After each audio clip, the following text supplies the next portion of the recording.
Hey there, did you know I wrote a script for a low-budget shark movie and it releases today? I'm going to chat a little bit about the Asylum's Shark Waters. Given my proximity to this project, I'm not going to review it for ethical reasons, but I did want to bring my viewers' attention to the movie since it's released today on demand on most platforms. So the water seems calm, the sun's out, let's ignore those cellos and dive right in.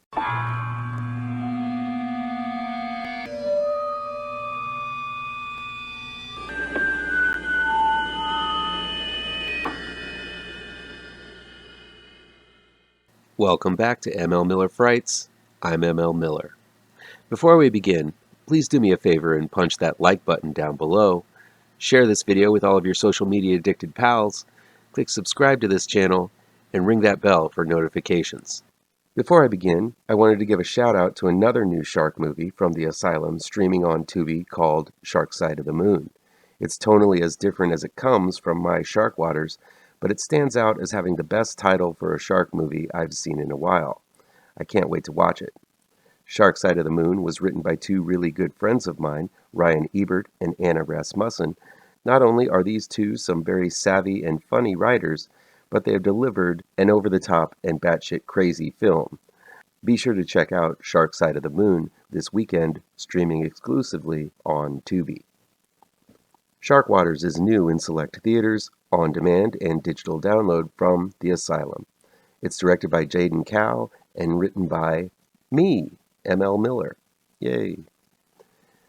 Sharkwaters is about a group who rent a charter fishing boat off the coast of Mexico, and after the fish aren't biting, they decide to head out to deeper, more dangerous waters, which happen to be infested with very hungry sharks. A shark horror movie ensues.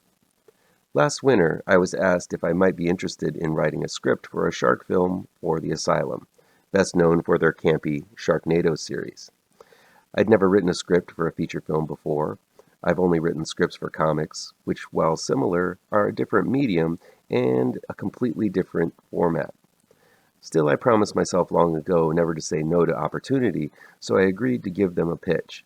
When I did that, I didn't really know what I was in for. After the pitch was finished, there were many email conversations that occurred back and forth with those behind the production. Sharkwaters was to be a serious shark movie. This isn't Sharknado. It's more of a film with characters having the worst and sometimes last day of their lives. So tonally, my first pitch, which was kind of bonkers, shifted when I took a second pass through. It took a while to develop these characters and ask myself why they do what they do and who they really are. The second and greatest hurdle in writing the script was considering budget. If you've seen the trailer, you know this isn't Meg or Jaws.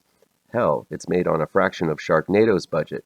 But while the size and scope continued to be adjusted, I also had to consider that there were only a certain number of effects shots allotted for the film. There were limitations as to the scope of the film, the size of the action, and this being a film set for worldwide distribution, the intensity of the gore. But within these parameters, I had the challenge to make the story work with what it had. As many of you know, if you follow this channel, I have a deep love for indie horror. You could have the biggest budget in the world and churn out a passionless film. You can see that any day of the week at your local cinema. At the same time, you can have a film made with a video camera in the woods in your backyard, and even though the production level is small, it can be oozing with that passion for the horror genre. Writing this low-budget shark flick helped me understand that passion even more. So yes, there are CGI sharks in this one. Yes, the folks acting in the film are not of Oscar caliber, but they do seem to have that passion to try to make this the best movie possible. I also want to point out that there really are some good performances in Shark Waters.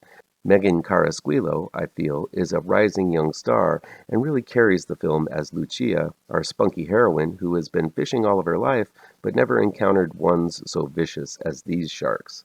I also really like Jim Fitzpatrick's turn as Lucia's father, who some might recognize from Star Trek Enterprise and Armageddon. These two characters are the heart and soul of the film, and I'm glad they chose these two actors to bring them to life. There are smaller roles that stand out too, but I'll let you experience those yourself. I saw a very early edit of Sharkwaters in the spring, so early that it was without proper sound, music, and most notably, sharks. The version I saw had people dressed in green walking into scene in the shallow water and grabbing the victims as if they were the shark.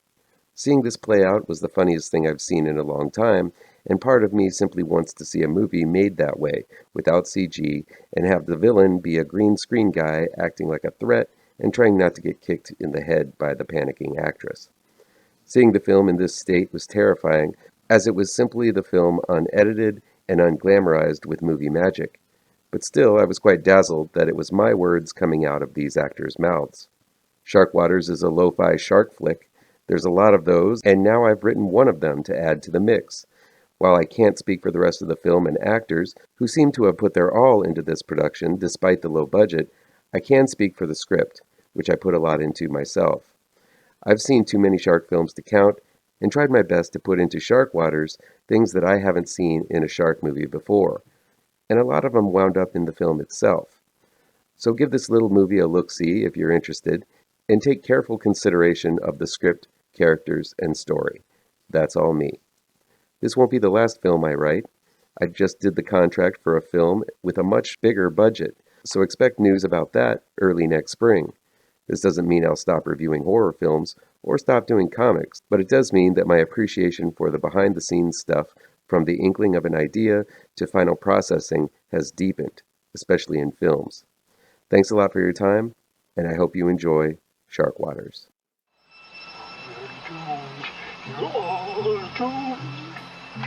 You're doomed to live the life you're meant to be, stuck inside your reality. You're doomed. Oh, you're doomed. You're